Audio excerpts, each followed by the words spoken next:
Hi. Oh my gosh. Hi. I'm so excited to meet you. I'm Leia. It's so nice to meet you. So nice to meet you. I think you're wearing the best outfit Thank you. I've ever seen. I was trying to like channel a mix of like Oliver and Felix, and I was like, I feel like this dress is like everything. It's all of them. And Saltburn. And Saltburn. Yeah, of course. That's what we're here to talk about because we love Saltburn. Saltburn was my most anticipated film of last year and this year. Wow. So like being here to talk to you is like such a big deal Have to you me. seen it yet? Yes, I watched it last week. Well, I was going to say, like, it was my most anticipated No, it still film. is. Like, I mean, I've seen it and I'm going to see it again tonight because I loved it so much. Oh, yay. So I kind of want to talk about in the past, like you've also written other scripts. You've also been a book writer. You wrote like Shiverton Hall and Monsters, which by the way I've read and they're both so good. What? Oh Yes. my goodness, thank you. Yes, I read them and I love them so much. Thank you. And something that I've noticed is that your writing always kind of focuses on like youth and kind of like the inner struggles that we're going through with like society and things like that, whether it's like at boarding school, like Oxford isn't a boarding school. Yeah, but kind of similar. It is kind of, yeah.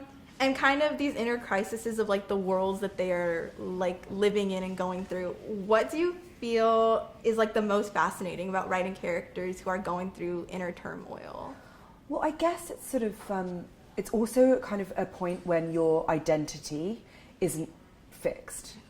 Because I sort of feel like, I don't know how much any of our identities are fixed going through our entire lives. You know, we're kind of constantly shifting and changing, you know, from one minute to the next, depending on who we're talking to or where we are and all of that sort of stuff. So, I guess I'm interested at points of your life where you have an opportunity to remake yourself. So that's kind of, you know, in Monsters, that's because the girl, it's not that I don't remember the name of the character, it's that she's unnamed. The unnamed protagonist, narrator, you know, she's just on the cusp of puberty. That's the kind of thing that's happening to her that summer, and the same in Shiverton Hall. It's somebody who's just going to a new school. They have to like be a new person, and Cassie is always preoccupied in Promising Young Woman with identity and how to manipulate it, and it's the same in Saltburn. And I think if there's something that I'm really interested in, it's like how limited our ability to examine ourselves is, how estranged we are from the truth about ourselves. And I suppose maybe the more that we are able to connect with that idea, the more interesting and honest things become. That's a good answer. That's really good. I had to like mention your books because I love them. And oh my goodness, thank you. Something I also really wanted to talk about with you is the fashion of Saltburn. Yes. Because also I'm a film student and a fashion student. So the entire time that I was watching Saltburn, I was like obsessing over the costumes. Like I loved every outfit that was worn. Saltburn takes place in 2006. Yes. I would have been 4 at the time that 2006 is, so I'm kind of still learning about the fashion and like fashion history, because I feel like the 2000s are kind of making a huge comeback. They're making a comeback, right? So perfect timing that this is releasing. I was curious, who was the character that you felt was like the easiest to come up with the style for with Sophie, who's the costume designer? Yeah. And who was the hardest to like visualize their style? That's really interesting. I mean, I'm so obsessed with costume and everything. I mean, costume is character. Yeah. Like, how we choose to dress is like the first decision we make about who we're going to be that day. So it's so important. And like, just as important is like texture and kind of, you know, breakdown of costumes. Like, I think that Jacob Elordi's character, Felix, I think almost in the first description of him in the script is that he's wearing a moth-eaten jumper. So it's this, you know, it's the idea that Oliver goes wearing what he thinks he should wear, which is like a suit and tie and things. And of course, everyone else is in their pajamas because they're so like beautiful and rich that they're not intimidated by the place. So there's kind of all that kind of character stuff. I mean, in terms of who was easiest, it's always complicated. Farley is difficult because Farley as a character he's the cousin. He is the kind of cousin who lives with the family, but he's always reminded constantly that he's not quite, that, you know, he's always kind of with one foot in and one foot out of every world, and he grows up in New York he grew up in New York, but he went to school in England, and so we had to find, for people to seem stylish in 2006, 2007, because it's mostly actually set over the summer of 2007, for somebody to seem stylish then, when the style was very, like, profoundly uncool, part of setting it then was to make people, to remind all of us that, like, people are fallible and subject to kind of cringy trends. But Farley needed to be fixed in time. He needed to be stylish forever, which meant we had to look at a lot of, like, vintage.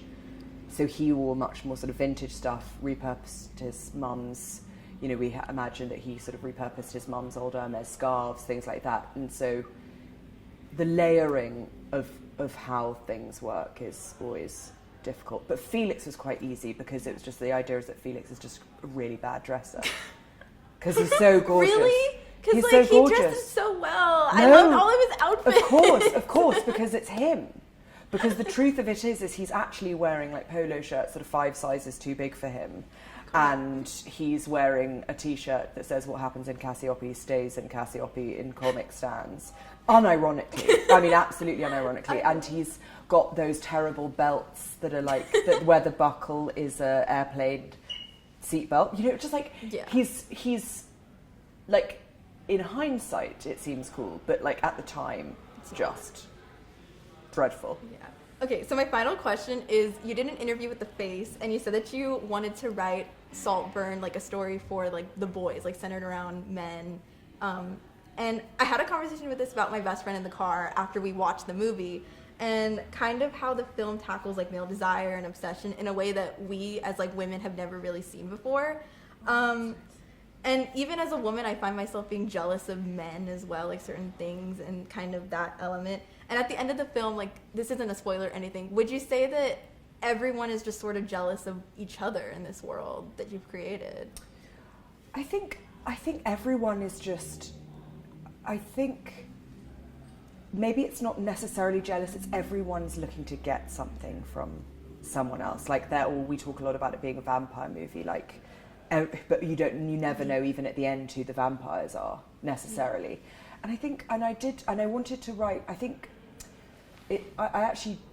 this is definitely a film for everyone, like young women as much as, I think that, I don't know why in a funny way it ended up being about boys. It was just that was the story, that those are the characters that kind of came next, but it felt very much like the desire of wanting someone you can't have and wanting to be somebody you can't be and wanting a life that's unattainable felt just completely, like, honestly genderless. Like, it's just, this could be almost set anywhere with any people at the centre of it, because we all know what it feels like to just not be able to have the thing we want.